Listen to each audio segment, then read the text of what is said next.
paix soit sur vous. Je ne pense pas que vous sachiez actuellement qui sont les extraterrestres. C'est une information qui est vraiment très très confidentielle et je l'ai trouvée dans 2 livres en anglais. Le premier qui n'est pas du tout connu, qui est un livre auto-édité d'ailleurs je crois, et le second dans un livre un peu plus connu mais qui n'est pas connu en France en tout cas. Les extraterrestres existent, mais ce ne sont pas des extraterrestres. Donc le premier livre que j'ai lu qui évoque ce sujet-là n'est pas d'ailleurs consacré à ça. Hein. C'est une autobiographie d'une femme qui a été victime de pratiques satanistes dès son enfance. Sa famille est sataniste. Et c'était, je sais plus si c'était une anglaise ou une américaine. Je pense que c'est une américaine. Bon.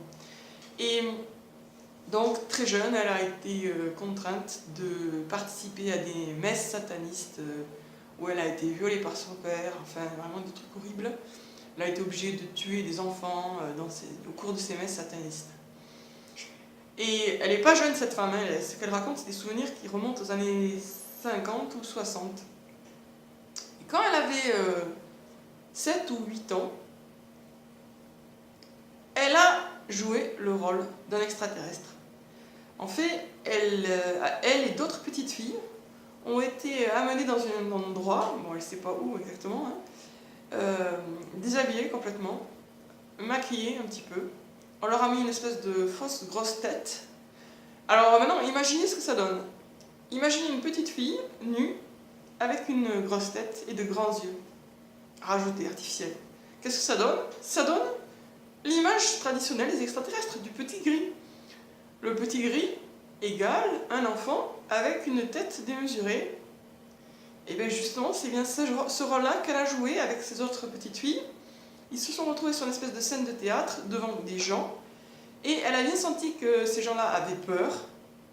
Et donc les prenaient pas pour des enfants, mais pour des extraterrestres. Donc les extraterrestres, il y a eu des gens qui ont vu, entre guillemets, des extraterrestres, mais ces extraterrestres, c'était des petites filles, toutes nues, maquillées, avec une espèce de fausse tête. Voilà. C'est des mystificateurs, certainement, pour les gens qui ont envie de croire aux extraterrestres, parce que pour eux, c'est une espèce de substitut à une croyance à Dieu.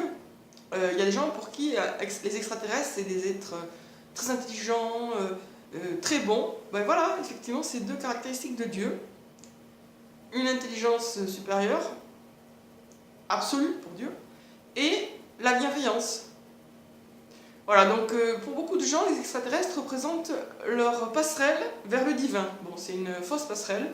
Les extraterrestres ne sont pas Dieu, bien sûr, c'est juste une idole, donc un faux Dieu, une fausse divinité, mais ils sont attachés émotionnellement à cette croyance parce que c'est leur connexion avec leur idée personnelle et erronée, parce que fausse, enfin parce que partielle, et parce que, etc., hein, mais de la divinité de Dieu.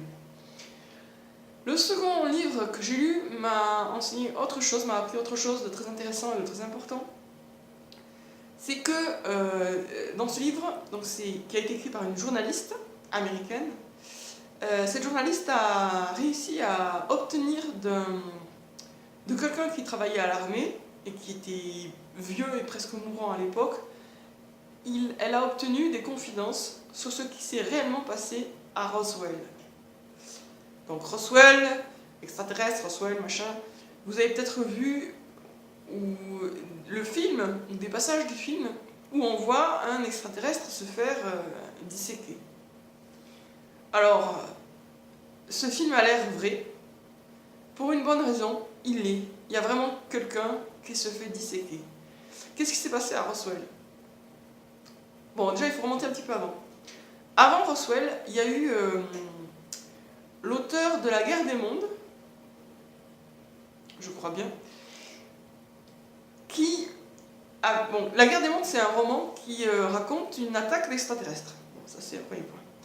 Et à la radio, il y a eu une présentation de ce roman sous forme radiophonique qui était assez réaliste et qui donnait l'impression que les extraterrestres étaient en train d'attaquer. Alors, on ne sait pas trop si ça fait partie d'un plan ou si c'était pas exprès, mais au final, les Américains y ont cru. Ils ont cru qu'il y avait une attaque d'extraterrestres et ils ont été pris de panique et ils sont tous partis sur la route. Donc ça a montré que la population était prête, finalement était mûre, pour croire à une attaque d'extraterrestres.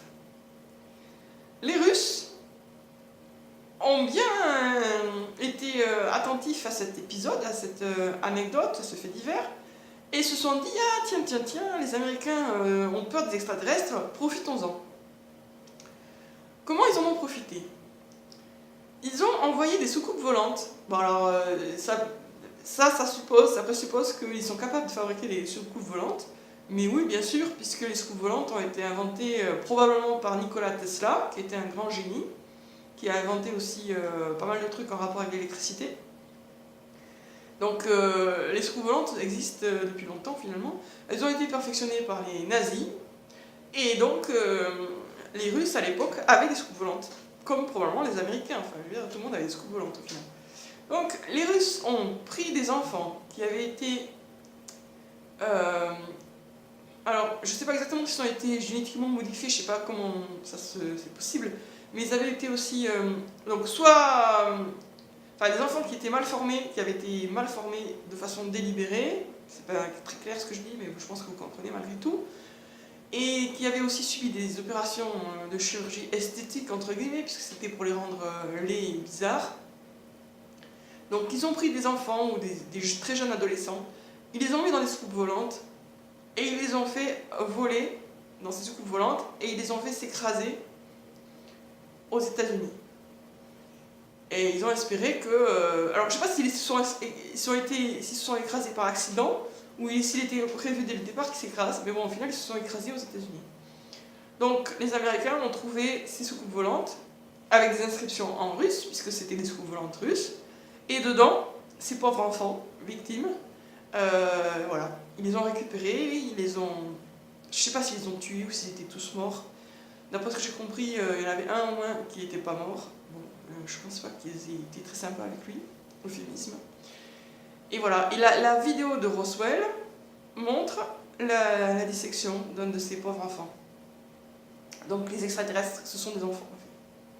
C'est pour ça que les petits gris, entre guillemets, ce qu'on appelle les petits gris, sont petits, parce que ce sont des enfants. C'est vraiment dégueulasse. Donc les extraterrestres n'existent pas. C'est pour ça qu'on a besoin d'en créer de toutes pièces pour les montrer, ou pour les filmer, pour faire croire qu'ils existent. Et ce qui ouvre la question de savoir pourquoi les extraterrestres n'existent pas. Bon, on pourrait dire que c'est évident pourquoi ils n'existent pas, mais parce que beaucoup de gens s'imaginent qu'il peut y avoir de la vie ailleurs. C'est intéressant aussi de répondre à cette question. Non, il ne peut pas y avoir de la vie ailleurs, pour une raison bien simple. Je ne vais pas rentrer dans les explications, mais je vais quand même dire à la conclusion. Il ne peut pas y avoir de vie ailleurs parce qu'il n'y a pas de galaxie. Les galaxies n'existent pas. Ce qu'on appelle une galaxie, c'est une étoile. Une étoile. Donc on dit c'est une galaxie, c'est-à-dire c'est 1 milliard d'étoiles situées à des distances inimaginables, etc. Mais en fait non. Les scientifiques interprètent des étoiles spiralées, en forme de spirale, comme des galaxies, parce qu'ils partent du principe que la Terre tourne autour du Soleil, et tout ça implique qu'il y ait des immenses espaces, etc. Mais la Terre ne tourne pas autour du Soleil, les étoiles sont proches, ce sont très probablement des phénomènes électriques, et donc il n'y a qu'un Soleil, celui qui nous éclaire, il n'y a pas d'autre Soleil, il n'y a pas d'autre Terre ailleurs. Même Mars, même Vénus et tout ça ne sont pas des terres. Les voyages sur Mars, c'est des pures fictions. La NASA, c'est le plus grand fabricant de mensonges avec Hollywood, je ne dis même pas après, parce que avant Hollywood, probablement. Donc la NASA, c'est les plus grands menteurs avant Hollywood. Hollywood arrive en numéro 2, puisque quand on voit un film d'Hollywood, on sait quand même que c'est un film. Alors que la NASA, non, on ne le sait pas. Et donc il n'y a pas de galaxie. Une galaxie, c'est juste l'interprétation complètement erronée que les scientifiques ont donnée d'une simple étoile spiralée. Donc ils considèrent que ce qu'ils voient, c'est un immense amas d'étoiles très lointaines, alors qu'en fait c'est juste une étoile proche, comme les autres. Donc les extraterrestres ne sont même pas une possibilité. Il y a de la vie sur Terre, et c'est tout. Ailleurs, il n'y a même pas de sol solide. De l'eau sur Mars, c'est complètement faux. Mars, Vénus, etc. sont des étoiles.